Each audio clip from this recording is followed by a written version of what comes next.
Korea's household debt to GDP ratio reached over 90% in the fourth quarter of 2024, the second highest among 38 major nations, according to data from the Institute of International Finance. 국제금융협회의 세계 부채 최신 보고서에 따르면 지난해 4분기 기준 우리나라 GDP 대비 가계부채 비율이 90% 이상을 기록해 조사 대상 38개국 중 두 번째로 높은 것으로 나타났습니다.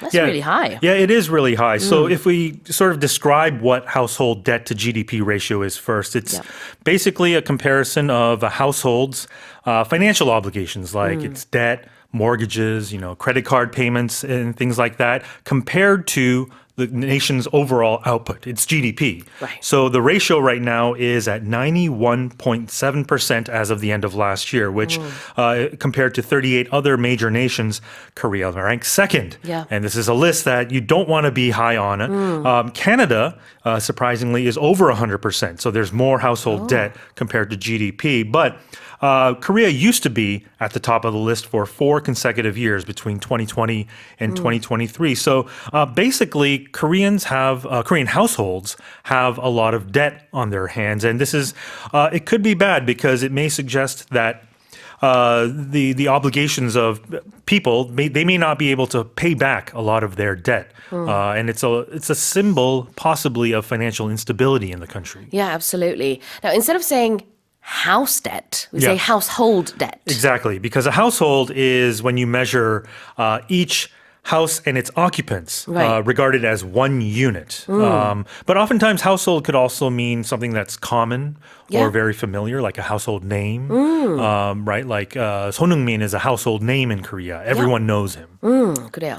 자, house는 집인데 household라고 하면은 가게, 가정이라는 의미가 있습니다. 그래서 이렇게 경제 용어에서는 house debt라고 하지 않고요. 가계부채는 household debt 이렇게 표현을 하고 household name, 지금 손흥민 선수 얘기를 하셨죠. 이건 이제 누구나 아는 이름이라는 뜻으로 많이 쓰는 표현입니다. 같이 알아두시면 좋을 것 같아요.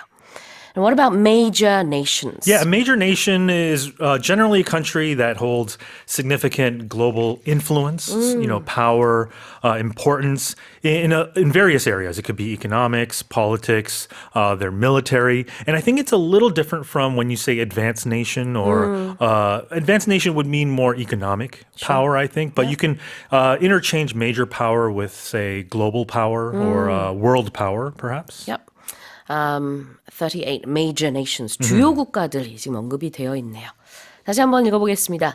Korea's household debt to GDP ratio reached over 90% in the fourth quarter of 2024, the second highest among 38 major nations, according to data from the Institute of International Finance. Let's move on to the second headline.